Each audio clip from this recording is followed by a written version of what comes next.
له مسکاله تر دې حاله نهمه برخه. ما هم څو بیتونه وویلي چې یو تور هلک راننوته، د کټ په څنډ کېناستېدو. ما غزل ته ادامه ورکړه. هغې به هم زما هر بیت سره مسکا کوله. په ما یې د دې کار ډېر بد تاثیر وکړ، خو د یارانو غوښتنه وه او ما بله چاره نه درلوده. خو د یارانو غوښتنه وکنه او بله دا چې شاعر وم، حتما به مې زړه ته تشویش پیدا کېده. د درېیم غزل له پای سره مې تور هلک څنګ ته راغی او راته یې وویلې د مورزو د کوم ځای؟ ما ځواب ورکړ. بیا یې وویلې هسې ډېر زړور یې د مورزو. ما ورته وویلې څنګه؟ خو دا پردي شعرونه وایې که نه؟ ستا عمر او داسې لوړ خیالات د نه منلو خبره ده. څنګ کې ناست ملګرو هم مسکا وکړه. ما ورته وویلې نه نه ورور، دا مې خپل دي. د مورزو ته خو وایې، خو څه ووایم؟ ما ورته زیاته کړه چې د وخت په تېرېدلو به درته معلوم شم.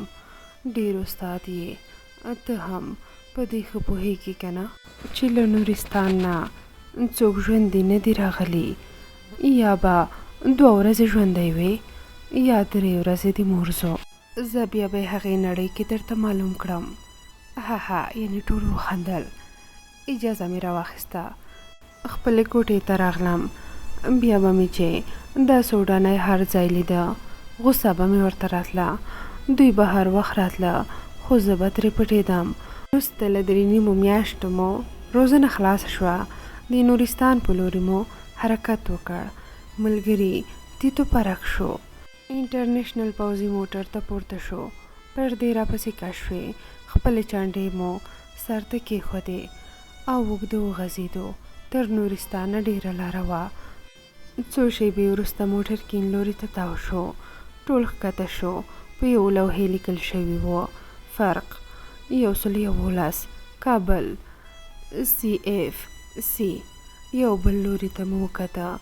دلته نو نظریات مخالفه شول. په الوتکه کې مو وړي، د شپې حرکت راکوي. دې ته ورته پوښتنې مو له ځان نه پیل کړې.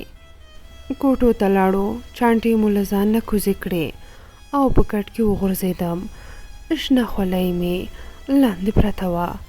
لاس مې پسې ورښکته کړ.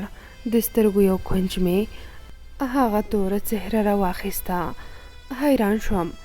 مخ مې واړوه راواړوه. ګورم چې یار اوږه په اوږه راسره پروت دی. پښې یې لاندې ځوړندې کړي. په یوه سترګه یې لاس ایښی او په بله سترګه یو ډول سترګه راته وهي. څنګه یې د مورزو؟ هر لوښی عسکري ته راځي. په کړس کړس یې وخندل. ما ته نو داسې غوسه راغله چې پوښتنه مه کوه. بس نو روان و. ګورم چې یو اړخ ته یې هغه تور کس ناست دی. زما په لیدو یې سترګې پاکې کړې. زه پرې شکي شوم. غږ یې راوکړ، ورور که هټۍ یا کانتین ته ځې دا پیسې ځان سره واخله. ما ته له ځانه سره سګرټ راوړه.